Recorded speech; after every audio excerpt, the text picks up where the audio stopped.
Alors, Jazanke, c'est un peu un génie. En tout cas, moi, je le considère comme un génie, tout simplement.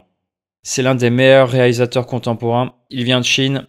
Il a réalisé Les Feux Sauvages que je suis allé voir jeudi, il me semble, et aujourd'hui, je sors ma critique. Alors, c'est un film qui retrace un peu, on va dire, la carrière de Jazanke. Il y a beaucoup de renvois dans ses anciens films, des éléments, ça peut être des sujets, ça peut être des personnages. Moi, j'ai connu Jazanke avec Jiao, Artisan Pickpocket, qui est juste un chef-d'œuvre. C'est incroyable quand même qu'il commence avec un chef-d'œuvre. Voilà. Il y a très peu de gens qui arrivent, mais lui, c'est un génie. C'est formidable, je vous conseille de voir ce film, c'est magnifique.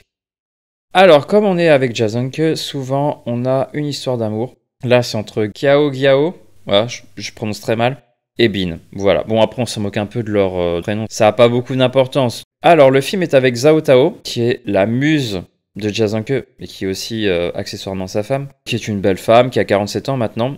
Et c'est un film qui se déroule à partir des années 2000 jusqu'à aujourd'hui. Voilà, en 2022, il me semble. Ouais, c'est ça. Et souvent, avec Jazanke, on a des histoires d'amour. Et en même temps, on voit la mutation de la Chine depuis les années 90. En tout cas, lui, c'est comme ça qu'il avait commencé, mais là, c'est à partir des années 2000, jusqu'à nos jours. Donc, on voit beaucoup de changements. Ça veut dire l'émergence des centres commerciaux, les ateliers, les usines, l'industrialisation du pays, le changement du paysage qui est signifié par le barrage des Trois Gorges, l'espèce de transhumance des populations pour aller chercher un avenir meilleur dans une autre région, faire fortune en gros. C'est presque, j'ai envie de dire, un rêve chinois quoi. Il y a le rêve américain, s'enrichir, peu importe ses compétences, mais le désir de s'enrichir. Et c'est un peu pareil en Chine, c'est drôle quand même qu'il y ait ce parallèle avec des personnes qui veulent aller dans une autre région et vouloir devenir très riches. Alors là, très souvent, c'est dans le bâtiment, parce que c'est le plus simple, à vrai dire. Et bien sûr, il y a une forme de réussite, bien sûr, mais il y a aussi des échecs, des désillusions. Ça dépend de ses films. Bon, là, il y a une semi-échec, semi-désillusion, peu importe. C'est le parcours d'une vie. On a jusqu'en 2022 avec la modernité, dont TikTok. Alors, c'est un film qui est monté d'une manière assez particulière, je trouve. Là, on est vraiment dans une sorte de dark total. Là, il part dans un délire complet. Enfin, délire. Là, il a décidé d'être beaucoup plus radical. Enfin, radical. Il est un peu plus radical, on va dire. Et il a décidé de quasiment plus mettre de dialogue. En tout cas, au début du film, pendant 1 heure, il met... je crois qu'il n'y a pas de dialogue, quoi, quasiment pas. Enfin, bref, c'est beaucoup d'images. Toute la narration passe par l'image, avec une méthode de mise en scène qui consiste à prendre des caméras d'époque. Donc on a des caméras DV, on a de l'analogique avec je crois, du 16 mm, quelque chose comme ça. Des formats de cadres différents pour signifier qu'on est dans le passé. Et après, on a l'évolution jusqu'à la période contemporaine, avec des caméras numériques Ultra HD, 8K, voilà, vous avez compris. Et donc ça forme un effet stylistique, esthétique, qui est agréable, que j'aime bien, qui est assez proche d'ailleurs au tout départ du documentaire, parce qu'en fait il mélange fiction et une forme de documentaire. Là c'est une manière de le faire qui est propre à Jazanke et qui, moi j'aime beaucoup, qui m'a fasciné parce que j'aime les images, et c'est toujours des images qui sont bien choisies, d'accord ? C'est des images qui signifient quelque chose, c'est pas juste des images décoratives, il y a toujours une histoire derrière, une émotion esthétique propre à Jazanke, et en rapport aussi avec sa vie bien sûr. Donc à un moment, on a toute cette scène que je trouve assez formidable. On voit un mec qui tient une salle où il y a des concerts. Donc il y a des filles qui viennent des ateliers, qui viennent là pour chanter, pour faire un peu d'argent. Le mec est interrogé comme dans un documentaire, c'est juste fascinant. Et il explique, bah ouais, je tiens cette salle, voilà comment je gagne un peu ma vie avec cette salle. Il montre un portrait de Mao. Il lui dit, bah moi j'aurais peut-être voulu le restaurer, mais on m'a dit non, laisse-le, ça, il y a une forme de cachet à le garder comme ça, un peu brûlé sur le côté. Et donc c'est assez fascinant à écouter, cette métamorphose de la Chine. Et on suit en fait avec le personnage de la femme qui est Kiao Giao.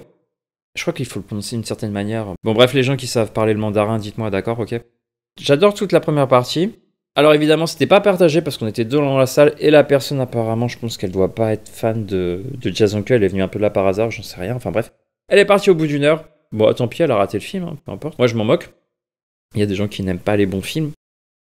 Donc, on a très peu de dialogue, tout se passe par l'image comme j'ai dit, et ça me fait penser à La vendeuse d'allumettes, je crois que c'est ça, de Coris Maki. De toute façon, Coris Maki aime bien faire des films un peu muets, dans une certaine manière.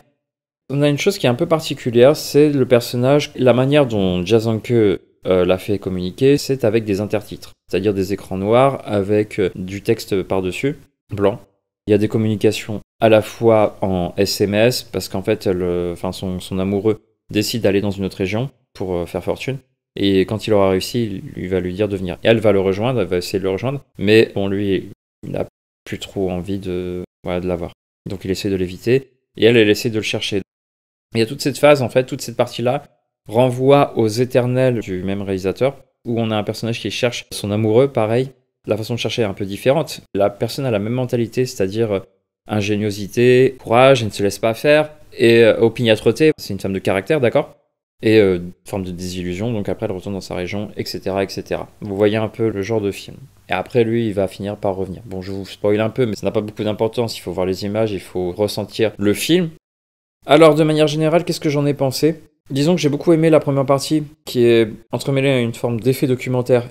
La deuxième partie qui est un peu plus classique, on va dire, que j'ai trouvé, ça va.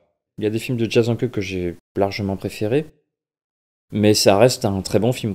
Après, il a été présenté à Cannes cette année en compétition, il est reparti sans rien. Je peux comprendre, il y avait des meilleurs films, à mon goût, à mon sens. Mais ouais, c'est très chouette. Est-ce que je vous conseille de le voir? Ouais, si vous aimez Jason que.